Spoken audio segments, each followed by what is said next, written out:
School रे ताला पकाइले अभिभावक प्रधान शिक्षयित्रींकर मनोमुखी शासन एवं दायित्वहीनता को नहीं तातिले अभिभावक बारंबार अभियोग सत्वे प्रशासन कौन पदक्षेप ननेबारु शेष में बाध्य होई विद्यालय रे ताला पकाइछन्ति ग्रामवासी अभिभावक एवं विद्यालय परिचालना कमिटी। एभली घटना देखा मिली नयागढ़ जिला सरसकूल निकटस्थ चढ़ैयापल्ली सत्यवादी उच्च विद्यालय रे। अभियोग अनुजाई विद्यालय भारप्राप्त प्रधान शिक्षयित्री श्रीमती श्रीधाराणी महापात्र बेआईन कार्यकलाप एवं दायित्वहीनता जोगु विद्यालय शिक्षादान एवं प्रशासन संपूर्ण विपर्यस्त हो पड़ी। प्रधान शिक्षयित्री विरुद्ध में परिचालना कमिटी एवं शिक्षक वृंद एकाधिक सांघातिक अभियोग आनिछन्ति। गत 4/4/2024 तारीख में परिचालना कमिटीर एक अधिवेशन में सर्वसम्मति क्रमे प्रधान शिक्षयित्री को दायित्व अब्याहत होगा प्रस्ताव गृहीत होता।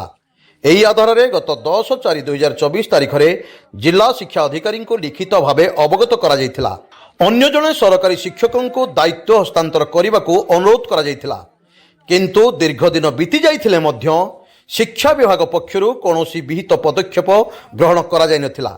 शेष में प्रशासन एभली टाळटुळ नीति अतिष्ठ होई आज अभिभावक एवं कमिटीर सदस्य माने स्कूल रे ताला पकाइबा सहित आंदोलन को उल्लाइछन्ति।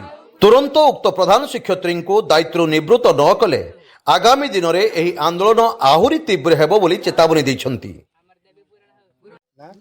मो ना विभूति नाहक मु सत्यवादी उच्च विद्यालय छात्र मु 10वीं श्रेणी में पढ़ुअछि। आम स्कूल रे दीर्घ 2 वर्ष हला कौन प्रकार सुविधा नहीं एवं स्कूल रे पाठ पढ़ा मध्य भल होना ब्लैक बोर्ड एवं स्कूल रे झरका कबाट नहीं इलेक्ट्रिसिटी मध्य गोटे मास हला नहीं जहाँफल आम पाठ पढ़ी पारना आज पर्यंत आम स्मार्ट बोर्ड रे पाठ पढ़नु एवं लाइब्रेरी को मध्य जाइना कंप्यूटर क्लास सबुदिन मध्य होना एवं यूरिनाल नहीं जहाँफल आम बहुत असुविधार सम्मुखीन हो। खेल पड़िया एवं खेल प्राचीरी किछि नहीं मैडम भल पढ़ुना सबुदिन आसुना एवं पाठ पढ़ा भितर घर कथा कहते जहाँफल आम रिजल्ट भल कर पारना एवं सबुदिन आसुना ठीक समय कोर्स शेष करना एवं परीक्षा हवा को मात्र गोटे मास थी से 4-5 विषय पढ़े देखते जहाँफल आम बुझीपारना एवं आम रिजल्ट भल कर पारना।